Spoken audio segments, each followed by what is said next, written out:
could talk about games played by Ryan and Mike. A modern, a retro video game show. Yes, we talk about games and sometimes other stuff like Star Trek. It's a blast, our gaming podcast. Hello and welcome to another episode of Talk About Games. That's Ryan over there, and I'm Mike. Oh, we're doing it. Yeah. So this week we're going to be talking about Asteroids Recharged, and what game do you have? I have Kirby's Dreamland. Kirby's Dreamland. That'll be a good one to talk about. Yeah. So let's start off with the Asteroids Recharged. So Atari is doing this whole series, Recharge series. And it's not just the Asteroids game, but that's the new one. So that's going to be the main focus today. And it's the game I've been playing. I played a lot of this game. Yeah. So we were able to get a copy of it early, and I started playing it. I'm like, it's Asteroids. I'll probably play it for a little while. I like Asteroids, but I ended up playing this for like a lot longer than I expected. And I really, really like it so far. And just for everyone in the crowd, this episode is sponsored. Yes, and thank you very much to Atari for doing that. So that's, it's like a dream come true, because I grew up with the Atari, right? And as a little kid, I was like 3 years old, 4 years old, playing Atari games and whatnot, and it was my first video game system that I loved as a little kid, playing like Frogger and Frogs and Flies and all that stuff. So it's like an honor to work with Atari in any way. But anyway, so here we come, like 30, 40 years later, whatever it is. And now they are recharging. They're coming out with new versions of their classics.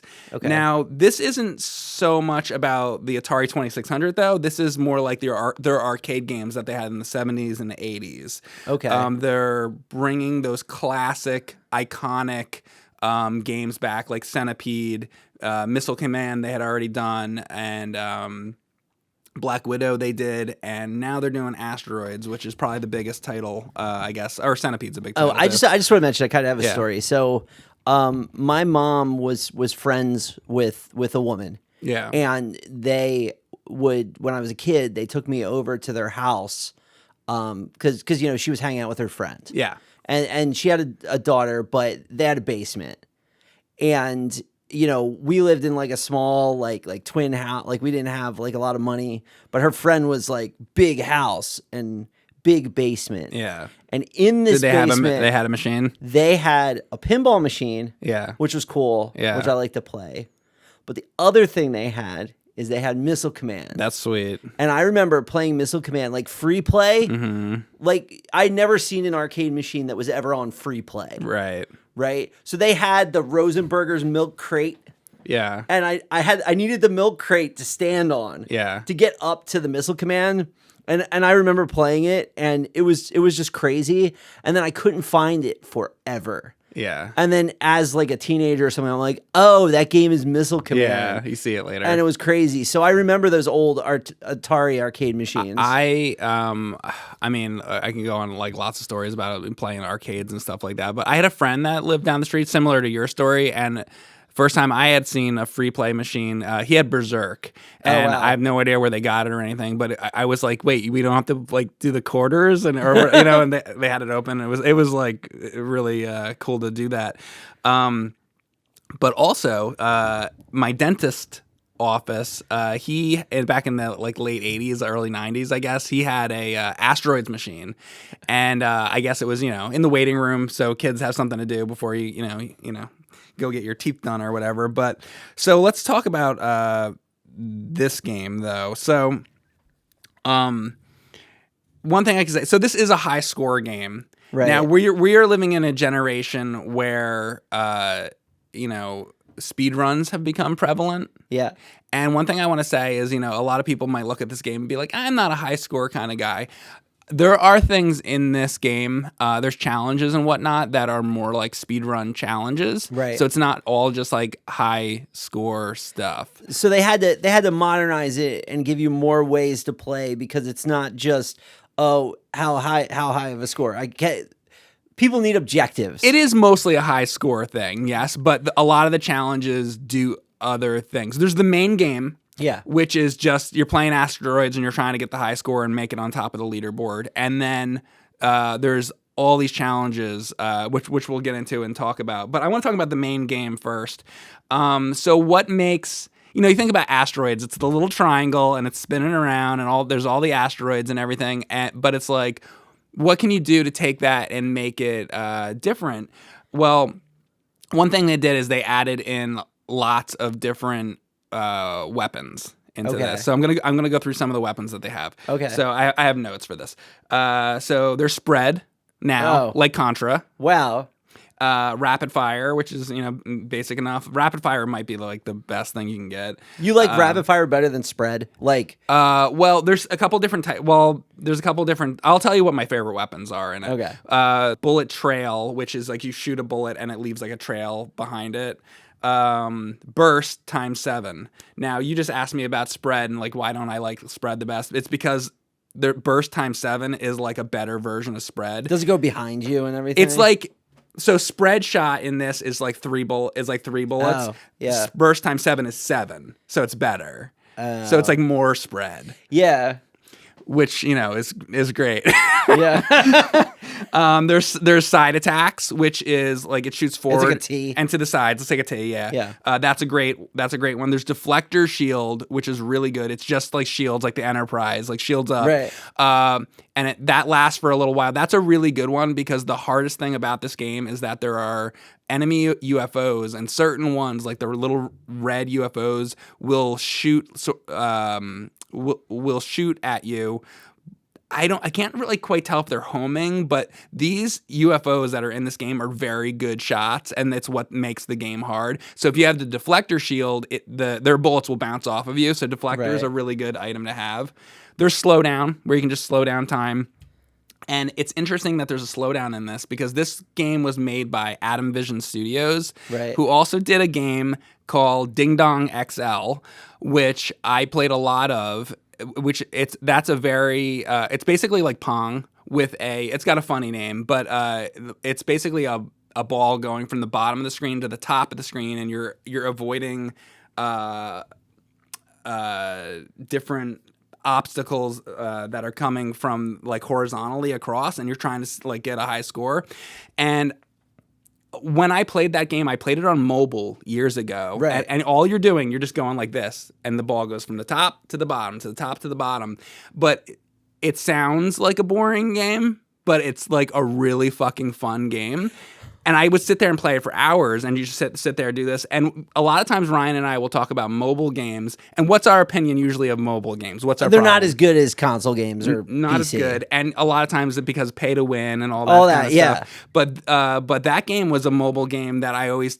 That's one of the ones I shout out as, hey, not all mobile games are bad because Ding Dong XL's fucking cool. Oh, I got one. Yeah. So there's a game called Watch Out. Okay, I haven't played that. And Watch Out is there's a little guy running from the left or right. Yeah. And there's a big guy running from the right or left. Yeah. And then if you hit the left side of the screen, the guy on the left jumps. Yeah. If you hit the right side of the screen, the guy on the right jumps. Yeah. So your idea is you want the big guy... What's it called? Watch Out? Watch Out. You want the big guy to jump over the little guy. Okay. And it's a score attack game, and it gets faster and faster and faster and faster, and it's random whether the little guy comes, which guy comes from which side. Okay. But literally all it is the guy on the left going to jump or the guy on the right going to jump, and it gets faster and faster and faster, and there's a score. I'm totally going to download that. Yeah. And I like having games to sit and do on my phone that are good, If you do it wrong, the big guy just plows over. They're like cubes. It's like a little cube and a big cube. Okay. The big dude just like annihilates the little guy. I'm gonna download it and get it. But anyway, so the guy who did this is Atom Vision Studios, and he does all these games, and I just wanted to throw that out there because he's made other stuff in the past before this. So when I saw that name come up, I'm like, I fucking know who that is. That's awesome. And anyway, though, so let's go through the rest of the weapons. So there's orbiting bullets, which you have your little triangle ship going around, and then orbiting bullets is a circle of bullets that goes around you. So let's say there's like the asteroids all over the place, but you have your orbiting bullets. You can almost like ram into the asteroids because the bullets surrounding you will take care of the asteroid for you. So that's a really neat one. Yeah. And there's some challenges with that I sat and I played for a long time and got a pretty good ranking with it. I like the orbiting bullets a lot. It's a neat idea. Asteroids, I think the one thing I want to say about Asteroids is it's definitely a game that's all about self-control. Because with the control scheme, with the, because you can rotate and you can you can hold down the throttle. Yeah. Well, if you hold down the throttle too much, you're just going across the screen like a million times because it repeats. You gotta, you have that restraint. So it's all about like, I'm going to like tap it. A lot of micro movements. It's very like you got to like finesse it. It's not like a game where you can run as fast as you can. There's one time where I am like kind of running around. It's when those red UFOs come out or some of the blue UFOs.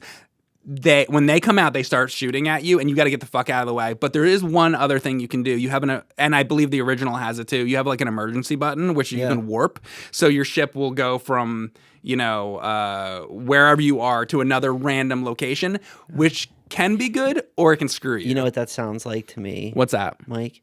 It's the Picard maneuver. Oh yeah, because he just goes to warp. Yeah. Well, I mean, maybe they took that from Asteroids because that was next gen and that was later. So Asteroids came first. It's like, oh, I'm gonna just warp over here. Yeah. And I got to bring this up. So they just started developing a new Star Control game. Oh yeah. The original people. Yeah. And they have been doing it on Twitch. Oh really? Yeah. That's neat. So they have like. They mention on Twitter when they go live, but they were like developing volcanoes, like the old game never had volcanoes. Yeah. So I watched them like for 2 hours developing volcanoes.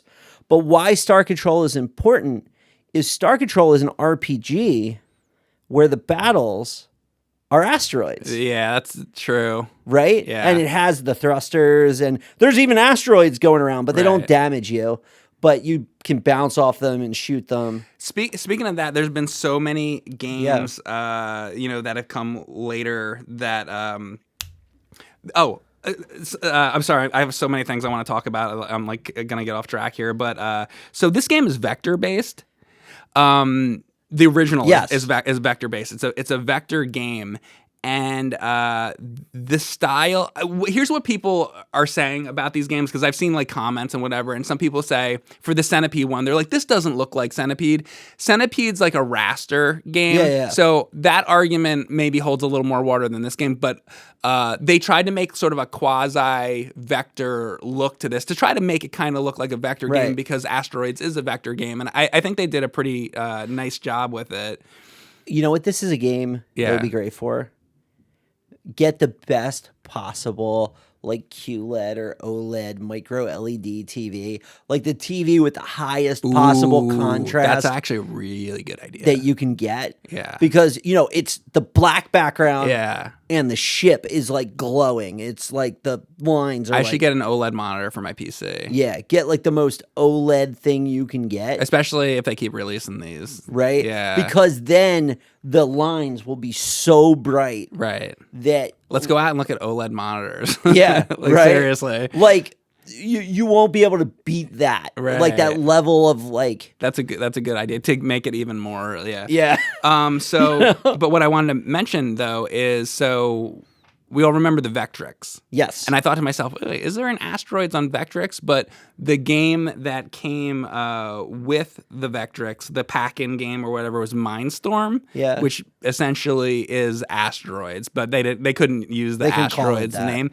And there was a lot of other games that tried to, sort of, there were clones of Asteroids. There was Meteors on a television. Mm-hmm. And there was, I have some written down that I looked at. You ever play Space Fury on ColecoVision? Space Fury on ColecoVision.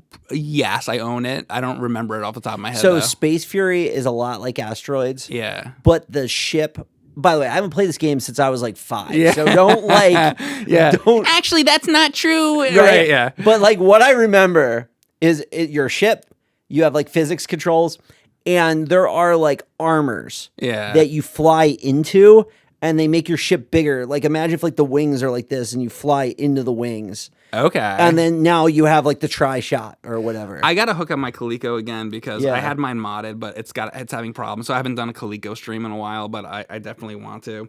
On N64, they had Hyper Asteroids, which Yeah. I'd never even like bothered to play. I looked this up like afterwards. Right. You know, I was like, what other asteroid versions have there been? Anyway, so there's been lots of different versions of asteroids. All right, so one thing about the weapons. One last thing about it, because we went through and we talked about a lot of them, but there is a explosive bullet weapon. Okay. And so this explosive bullet weapon, what it does is here. I'll use the board for this. Okay. Oh, we're going to the board, everybody. So Yeah. okay, so let's say this is your ship here, and you're shooting out this way, and you have the explosive bullet weapon. So what happens is, let's say there's an asteroid here, and you're trying to shoot it. When this hits it, it creates almost like a black hole, and everything that's around it. Let's say there's asteroids here and here, they all get sucked into it. So it's a really cool weapon, but you have to. There's like breaks in between each thing, so it's a very slow weapon. Now, normally, your normal weapon, you're just pew, pew, pew, pew, like continually shooting. And with this game, if a little, UFO comes in, like you need to like flip around and shoot it quickly. Everything happens very quickly. When you get rapid shot, you're like super happy because you can shoot like even faster than normal. This weapon, it's a really cool weapon, but when the game gets harder and there's like a million asteroids all over, I find that it can be a little hard to use. So one thing that I'd like to have in this game is the ability to drop a weapon. Imagine if it was like Iron Meat is, where you could switch between two. You could switch between two, or like if you don't, so here's what happens. So I want to tell you how you get the weapons. So if a UFO comes out and you shoot at UFO, certain UFOs, like yellow UFOs, you shoot them, and that's how you'll kill one, and then it'll drop a weapon. Right. You don't go to grab the weapon though, or you don't automatically get it. It's on the screen, and it kind of slowly sucks into you. So eventually, that weapon is gonna be your weapon. Like you have no choice. You're going to get the weapon because it's gonna like you go can't stay into your away ship. from it. You forever. can't stay away from it forever. So one thing that you can do, let's say there's a weapon that you don't really want for the moment.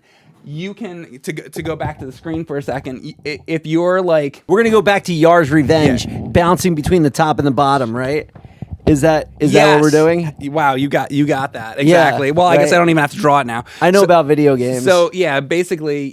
So you flip from like one side of the screen to the other side of the screen, and that's how you can get away from the item. So there is like a tactic to it. So I guess that's what they want you to do, but I would like the ability. So if you're playing this, with a controller, the regular shoot button I think is A, and if you want to warp, it's Y. There's two buttons that aren't used. Like B, you don't use it for anything. I wish the B button would like eliminate, or some button on the controller would eliminate the weapon. What if they did it like Symphony of the Night style? Yeah. Where like you hit a power up, then the other power up would pop out, and then you could grab the other power up. Yeah. But once it pops out, it doesn't chase you anymore, and it fades away. Yeah, maybe something like that. That way you have a choice, and if you accidentally fly over it, you still have a chance to change. I just feel like there should be more of an option for like if you don't like a weapon that much. Yeah. So that's one thing I would change about it. But I got like really addicted to this, and I kept trying to like the way they have the leaderboard, I don't know if they're going to change this, but you can only see like one or two people ahead of you. Like I have no idea what the high score person is right now. I'm number 6 on there right now. The game's not even out yet. Right. It's probably just developers playing it and stuff. But like, I don't know, like number 1 could be 1,000,000 points, or it could be like the guy could be 2,000 points away from me. And I almost wonder if that might be intentional from the developer, because maybe they feel like they don't want you to worry about getting the highest score in the world. Just beat the next guy up. Right, because it sucks when you're like trying to do it. Yeah. And like the other guy is like 67 million points. Yeah. And you have like 100,000. It's like, why am I even playing? So that might be intentional. Right. Because I know sometimes I'll go to an arcade or like the barcade and you look at the score and it's like, Pac-Man, 80 bazillion points. And it's like, well, all right, well, I'm not gonna, that's not happening, you know? Right. So, you got to really more think about your own score, or I think it's a nice little goal just to try to beat the one guy ahead of you as opposed to like trying to get the best score it's ever. a life lesson. It's all about It's a life lesson. understanding Yeah. and acceptance. And But part of me wants to be able to scroll up to the top and because here's the problem with it though. Like you play like most games, you can see right. the score of everybody. So it's Yeah. just that it's different than a lot of other games. Anyway, I don't know if that's intentional or not. The UFOs, I like that you get the weapons out of the UFOs as opposed to blowing up an asteroid and the weapon comes out, because it would make sense that the UFOs would have like advanced technology Right. for you to like grab the weapons from. Yeah. That makes sense to me. Is there any deep asteroids lore? Like, is there a story for asteroids? Like, do you come from the triangle planet? Like, what's the? You know what's funny is like we talk about this stuff. Sometimes I play, on stream, I'll play like shmups and stuff and be like, what's the lore of like Galaga and this kind of stuff? But like Galaga actually does have a lore, and Yar's Revenge does have lore to it. Like there's stories and stuff. Asteroids, I'm not sure if they ever made a lore, but I wouldn't be surprised. I want to mention that the first anti-asteroid rocket launch ever was last month. Oh, really? They launched on a Falcon 9 rocket. They launched. Is that when Shatner went into space? No, this is after that. I'd like to think that he blew up the first asteroid. Right. He was the first Kirk. violent attack in space. It was Captain Kirk. He's like, kill him. Yeah, exactly. Right. So like the Klingons. No. Right. No, but they launched the first mission where they are intercepting an asteroid so that they can learn how to develop systems to redirect asteroids, like if there was ever a Away problem, from the planet, yeah. right? Yeah. And I think that's so cool. It's like a real life asteroids. There is an episode of the original Star Trek, this is us going back into Star Trek again, but the Enterprise, there's an asteroid headed toward a planet, but the asteroid is enormous. It's like 1,000. It's like the size of a sun. Right. So the Enterprise has to like figure out a way to like divert it or something like that. Right. I have to admit, Yeah. I'm watching Discovery Yeah. now. Yeah. And I'm on the 3rd episode, and this season's whole thing is that there's a massive black hole that is traveling through space, and it destroyed the homeworld of one of the main characters, and they're trying to figure out why this wormhole. They think it's a primordial wormhole. They think it's like a special type of wormhole. They want to know why it's going through space and why it has why it's like changing direction erratically and stuff. And I think that's just a crazy concept. I'm just doing everything I can to refrain from making a joke about the massive black hole. Okay. So that's where I'm at. No, that's fine. That's fine. Actually, the last episode had a pretty good sci-fi plot. Yeah. But then it's got the great sci-fi plot, but then it had the katana people from the Kuat Malat. I don't know. From Picard, the kid with the katana. I stopped watching Picard after episode 3. So there's like Romulans with katanas. Right. I don't want to talk about it. Okay. Yeah. Well, the Romulans with katanas are back. Oh, great. Yeah, it's not good. Yeah, I don't. That's just whatever. Throw that show in a wormhole. Star Trek died in the 90s. Yeah. So there's this. So like I said, this game has challenges. I'm not going to go through every one of them because there's a lot. I have not played them all, if that's what you're going to ask. But because I just started playing it, hopefully I'll stream it soon, and I actually would like to. But like I said, there's one called Final Burst, and that one, the goal is to destroy 100 asteroids, but try to get the quickest time. So that's like one of the examples of what I'm talking about. It's not a high score thing, and a lot of those challenges are like that, where it's time based. Do all this in a certain time, so you're trying to get the lowest time. Right. So it's not high score. It's time based. So maybe I don't know if that's like, is that a speedrunner thing, or that's more like get the best time? It's a little different. So I think it would be a speedrunner thing if the asteroids always spawned consistently. Like because the goal would be to limit RNG, right? Right. It's not really meaningful to compare my run to your run if my asteroids spawn with RNG. Yeah. Speedrunners don't tend to like the RNG very much. Yeah. So I have a list here of games that I would like to see in the future for the Recharge series. Okay. And remember, like, these are games that I feel like make sense for it. Yeah. Because there can only be so many things. I'm not picking Atari 2600 things because I feel like that would be, because people are going to be like, oh, Mike's going to want Kaboom or something like that. 2600 games, that's a different story because we're talking about like arcade Also, stuff there here. is no way they do Kaboom right. They won't have paddles, and what do you add? So yeah, let's talk about that. But go on. So no, I'll say this first. So I was gonna mention the paddle thing. Atari has like the VCS out now, and they have like I saw it at a store I was at. They have a big controller that you can get, like an arcade stick with a trackball in the middle.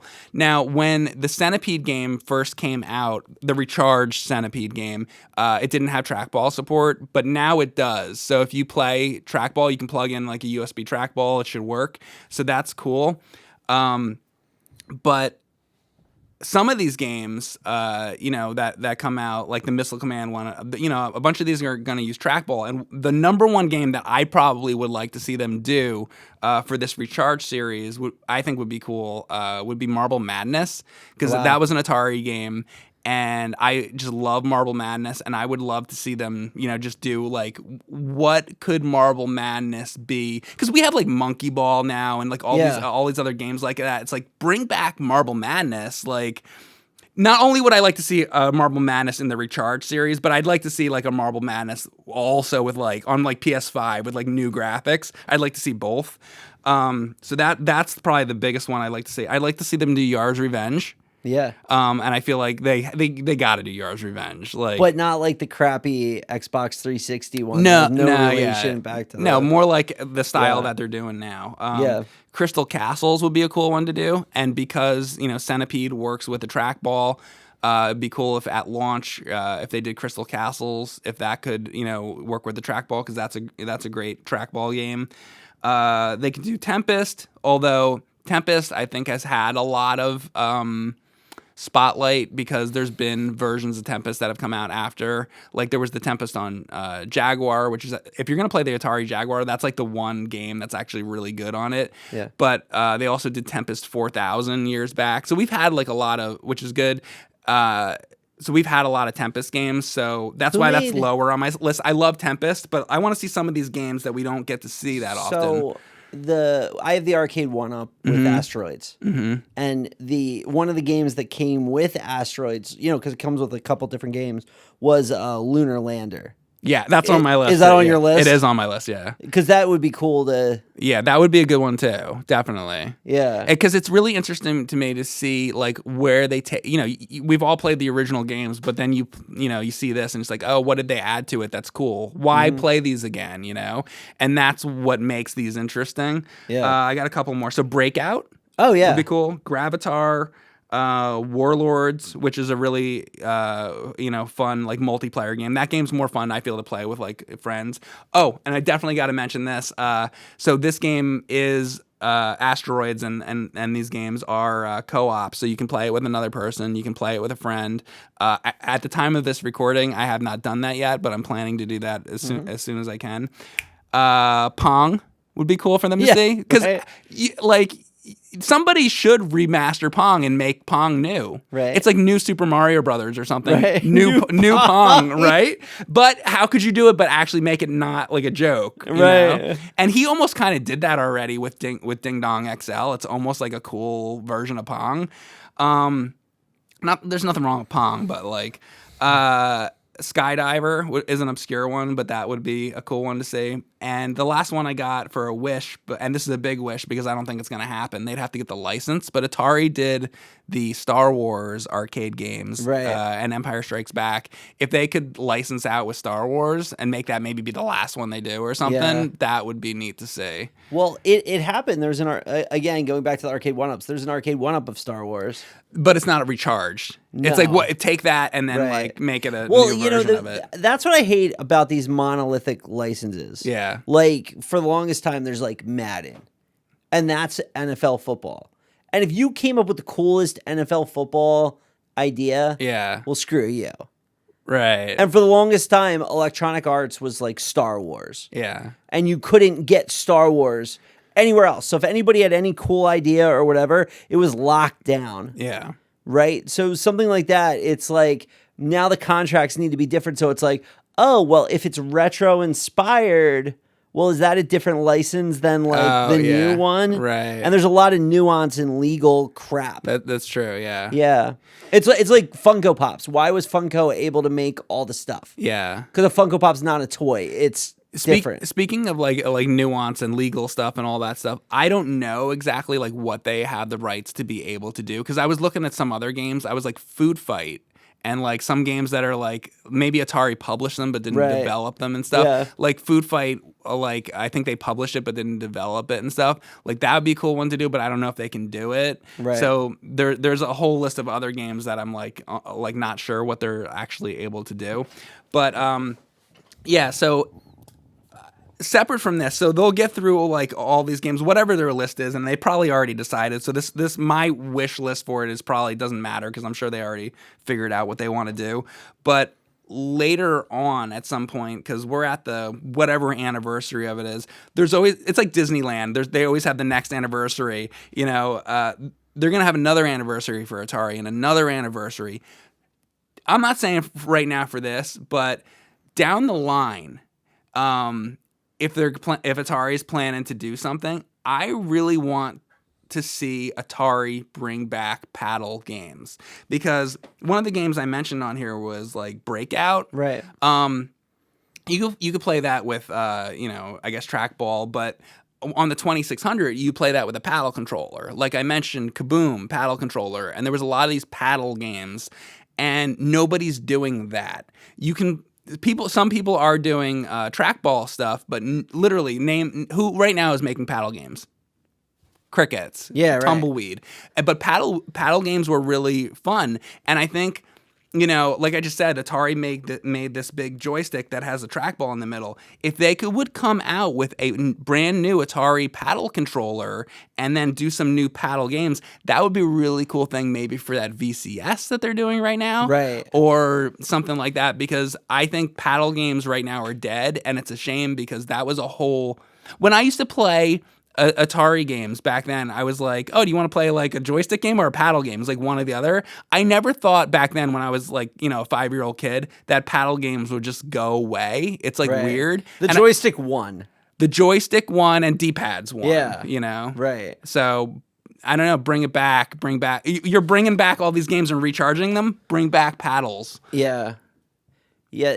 I think that one of the biggest problems that all of these alternative consoles have, like if you're putting out, I'm going to put out a game console, and my Yeah. name's not Sony, Microsoft, Yeah. or Nintendo. It's hard to do. It's like, how do you make it matter? Right. Right? And like, You got to do something that the other guys aren't doing. yeah, because the closest example is like Oculus. Like Oculus has VR. The Right. Quest 2 is VR. It's clearly You can only get that experience there. right. Yeah. So like something like that. Yeah. Now it's not going to make you VR money, Sure. but at least it gives me a reason to not say, why isn't this on PC or why isn't this on whatever? Yeah. Yeah. Yeah, exactly. It's a reason to, buy the thing. Yeah. Yeah, exactly. So that's what I got for Asteroids, and I can say, so I'm going to be streaming this game. I really, really like this game. I hope that with all these titles, if any of them come out and there's any bugs or anything like that, I hope that the team goes through and really like keeps up with it as it Yeah. goes on. I'm a really big fan of the style that the Atom Vision Studios does. I think Atari made a really good choice by picking them to work on these games, and I'm happy that like something is going on with Atari, because for a long time I feel like there wasn't anything going on with Atari, but the fact that they're doing all these recharge things, it's kind of like breathing new life into it. And when we were kids, in the 80s, it was like, oh, it was Atari and Nintendo, and then later Sega, and Atari kind of like went off the radar for a long time. So I would love to see Atari make more of a comeback, and this is a start. So I'm really down with it. I love all these. That's awesome. Yeah. So I played Kirby's Dreamland, but before I talk about that, I would like to take the time to talk about our Patreon. So we created a Patreon for Talk About Games. The link is in the description below. And basically, here's what we do. We have 3 tiers. The first tier, we give you early access to what we played. We give you just posts, general posts and things like that. And we give you high-res 4K versions of all of the thumbnails that Xander draws. Mm-hmm. At the $5 tier, we give you an additional Talk About Games episode every week that you can only find on Patreon. Mm-hmm. And we have a very special $30 tier, which gives you all of those things. Plus, you get a printed version of a thumbnail title card each month mailed to you. Yeah. So, I mean, if you like this show, it's more content, and it would be, nice for you guys to support. And the guys, there's people that have already signed up for it. And for you guys, thank you very much for doing that. And if you're interested enough in our content, there you go. There's more of it out there for you to have. Yeah, so if it's something you're interested in, if you like what you see, check it out. But I'm going to talk about Kirby's Dreamland. Now, this isn't Kirby's Adventure on NES. Mm-hmm. This isn't Kirby's Dream Course. This isn't Kirby Pinball Land. Kirby Crystal Shards. Sure. Kirby's Epic Yarn. On and on and on. On and on and on. This is Kirby's Dreamland, the game that started it all. This is HAL Laboratories. It was the person who produced it is Sakurai, who went on to make Smash Brothers. This is the company that made Lolo, which is featured in this game, actually. And this is a very good Game Boy game. This is a gray cartridge Game Boy game. No Game Boy Color, no Game Boy Advance, no Super Game Boy, just Game Boy. Just Game Boy. This is the first appearance of Kirby. It's a short game. It's 5 levels, but they're 5 pretty cool levels. Mm-hmm. And Kirby, this is an early Kirby. So while he is beautifully animated and it's really cool, this Kirby doesn't have the ability to take the powers of certain enemies, which is what the NES game was. Yes. Yeah. So this Kirby can suck in enemies and spit them out as stars. This Kirby, if you press up, can fly endlessly. Mm-hmm. This Kirby never runs out of flight power.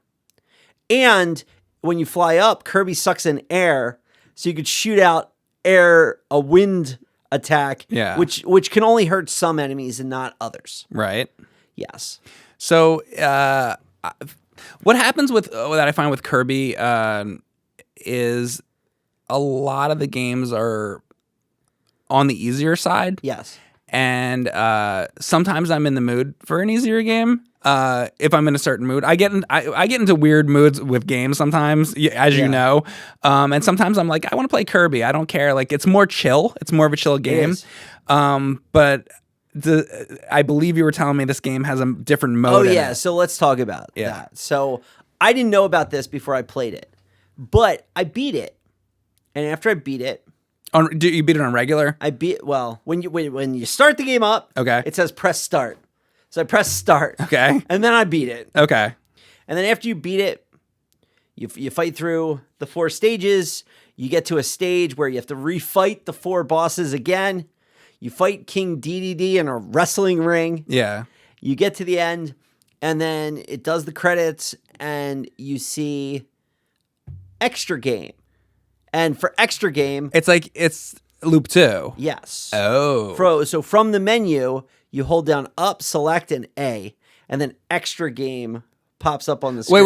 Wait. So just to stop for 1 second. So it's kind of, I hate to do this, but it's kind of like Zelda, where you can you type in enter the name Zelda. Zelda and you can Yes. just go to the second quest. You can. Or so also though, just to be clear, so you can go through the whole game normally from when you start, and then if you beat it, it'll start loop 2. No. Oh, it doesn't work like that? The game soft locks after you beat it on the screen. Oh, it doesn't go to loop 2. No. So the game, you beat the game. Is this like a Nintendo Power thing? Like you had to know the code? No. So here's what happens. You beat the game. Yeah. Then it shows the credits. Yeah. Then it soft locks on a screen Oh, it tells you. that says, "Want extra game? Hit up, select, and A." Okay. And it freezes. I didn't know about this. The NES freezes on that screen. Yeah. Or the Game Boy. The Game Boy. Yeah. And then you do it. You hold up, select, and A on the title screen. Extra game comes up, and you go. And extra game will kick your ass. Because this isn't just like, oh, the enemies take 2 hits instead of 1. It's not that. The extra game is like, So what makes it more difficult? oh my God. Now, the little enemies that just walk from left to right, now they like hop at you. Okay. The enemies that hover, now they like launch at you. Okay. The little bomb dude in the beginning, he throws like 4 bombs and then he dashes at you. Okay. You get to the tree. Everybody knows the tree because the Smash Yeah. Brothers stage. That's the famous. Yeah. You know, the famous tree. So now, so in regular mode with the tree, like apples just fall. Yeah. Now it's like apples are falling, spikes are falling.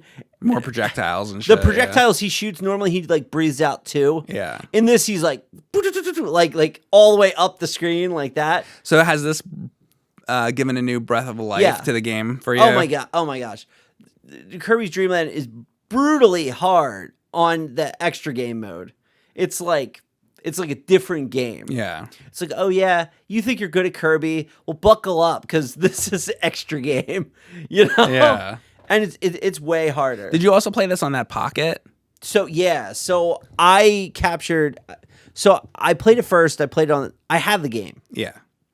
you know, but I captured it on. Wait, you have Kirby? You have Kirby's Dreamland? Yes, That's awesome. I'm cool. That's pretty cool. Yeah, yeah. So Want to be friends? You want to trade games? Remember when kids used to like? I don't think kids trade games Yeah. anymore. You'd be like on the bus. It's like, oh, you got Castlevania, I got DuckTales. Let's go. Like, How would you trade a game that's all fucking, not all, but it's mostly digital now? the kids are like, yo, you want to trade games? Yeah. Right? Yeah. You know, it's not like a thing, right? So yeah. I mean, you can. It's like you can go to Target and buy a physical, but you're not really what are you gonna do with that? doing that. I I don't know. don't know. Yeah. So I got Kirby's Dream Land. Do you think there's any kid who traded a game in 2021? There's got to be somebody? Like, I lent you my Switch game. I get it probably happens, but way less Way often. less. And the other thing, the parents are probably all like, oh, like kids don't have freedom. What are you talking about, dude? My kids go from like out the front door into a vehicle that goes to a place. They go in that place. Yeah. They get picked up at a certain time. Right. They get brought back. That Yeah. must suck. And there's not, like somebody always watching you. And Yeah. whatever. Yeah. Like when I was a kid, I'd go to my mom and be like, yo, mom, yeah. yo, I'm going to go walk around. Right. And she'd be like, oh, well, you know, be back at 5. Right. And then I just go walk around. It was different, like Yeah. in our day, and think of our parents' day, or we're talking about Yeah. Nintendo and everything, you know. And you guys, you know, I talk about Miyamoto, but there's that famous Miyamoto story of how he used to go around and just wander around the Yeah. countryside and the woods and stuff, and was one of his inspirations for making Zelda, because he wanted to have that open world experience. And we had that. Yeah. Or at least I know I did. We used to we would joke before in another episode about walking around in the woods, but like in the 80s, we all did that. Right. I wasn't an outdoors kid. I was a nerdy kid, but we went around in the woods and shit in the 80s. I did that. And yeah, it's a different world. Right. You know? Yeah, I mean, there were days when I'm like, oh, what's in that neighborhood that's over there? it's probably way worse in Europe. I don't know. Okay, the reason why I think it's way worse in Europe is because they have like infinite public transportation. Okay. So a kid could just be like, "Oh, I'm going on the train to over here." Okay, right. Right? Where now it's like, where are you walking, kid? Right. Where you're walking into the endless, 1,000 miles of cornfield wasteland. Right. Like where? There's good parts to that because something dangerous could happen or whatever. But it's like at the same time, it is a shame that there's like that sort of lack of just like freedom for like a kid to just go and explore. Right. That's really a shame. Yeah. Yeah. I mean, so Kirby explore like. I guess it also just depends where you live, what part of the country. I guess so. Like Like if you live in a city, like if you live in like Brooklyn, you probably go around to the different streets and stuff. I don't know, but yeah, I don't think kids are trading games. And I just want to talk a little bit about in Kirby. Yeah, the bosses. They're trading which TikTok channels they like to watch. Right? It's like, yo, you should sub to talk about games. Said that's no. I'm sure that's what the kids are talking about. Yeah. Yo, Hunter. Yeah. You should sign up. Hunter. You should sign up for Talk About Games. Right. And it's like, okay, Jaden. Yeah, Let's go. Jaden. Right? Yeah. Like, no. Yeah. That's not happening. Yeah. Maybe when we were kids, it was Joe. Joe. Fucking Joe. Joe and Mike. Mike, Joe. Yeah. Like my name was like weird. They're like Ryan. Ryan. Where's that from? Right. That's probably why you ended up here doing this shit. Yeah, I'm like, oh, I will sing and dance for you. Right. Right. I like the bosses in this game. Yeah. There's what other bosses are besides the tree? Yeah. Then the next boss is like, it feels almost like a Cuphead level. Okay. You know, the Cuphead is like the shooter levels.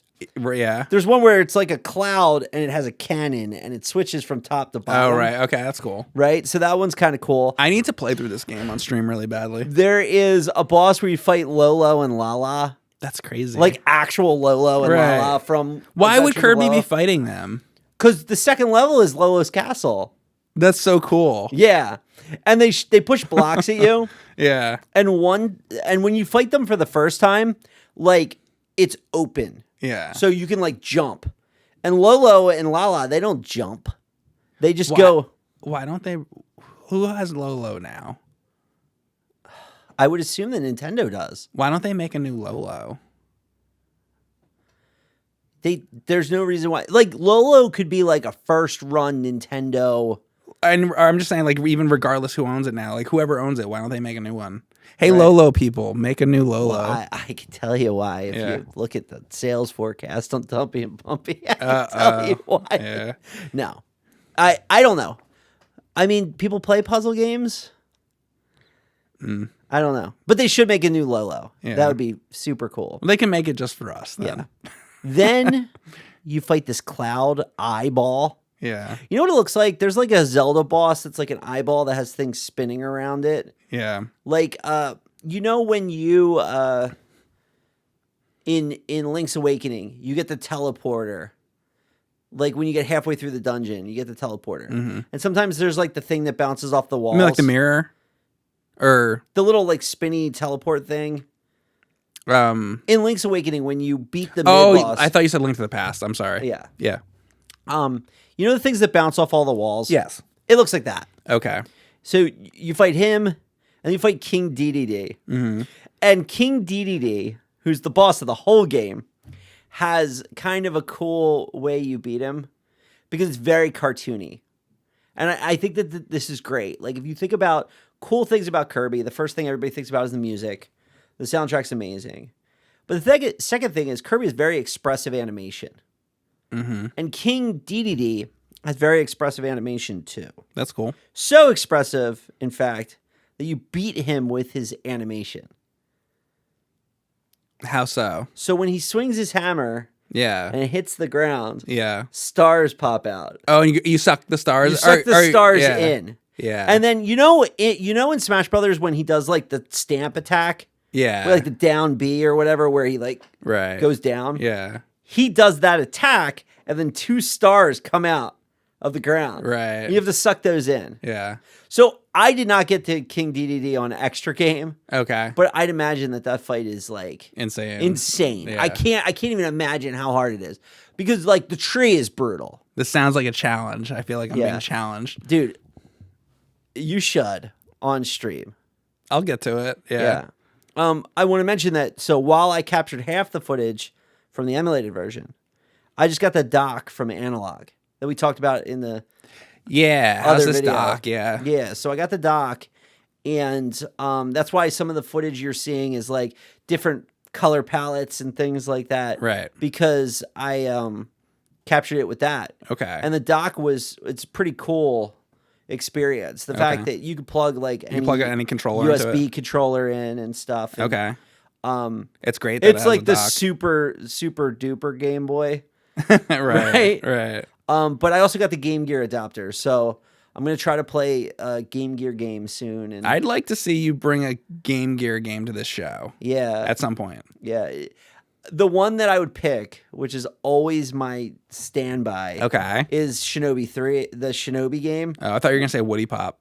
Oh, Woody Pop. Breakout. We were talking about Breakout. Yeah. Right? The Shinobi game where you pick, I think it's Shinobi 3, where you pick that you get the different ninjas. Okay.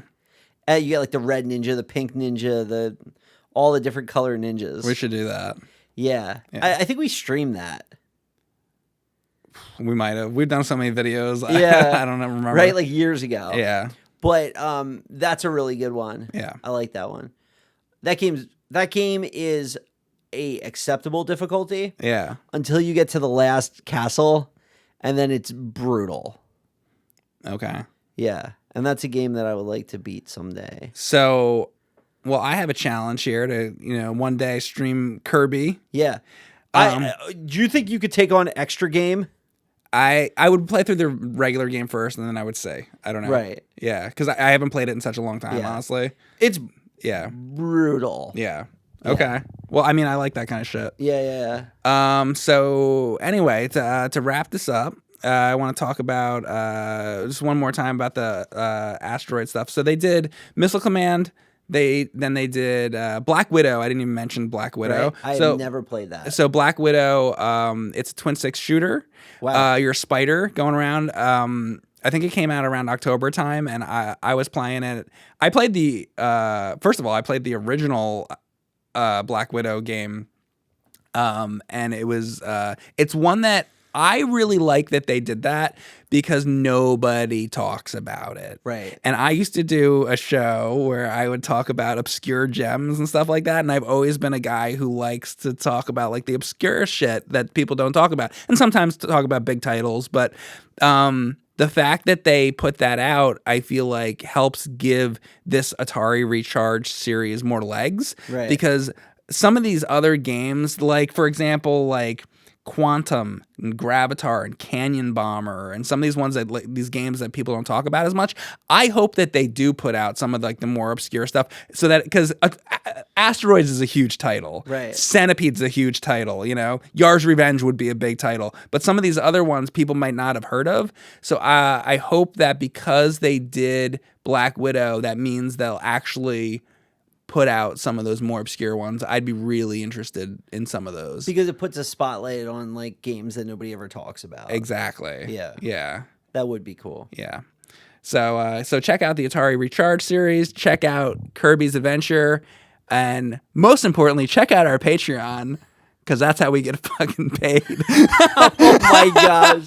Yeah. And we will see you next time on the next Talk About Games.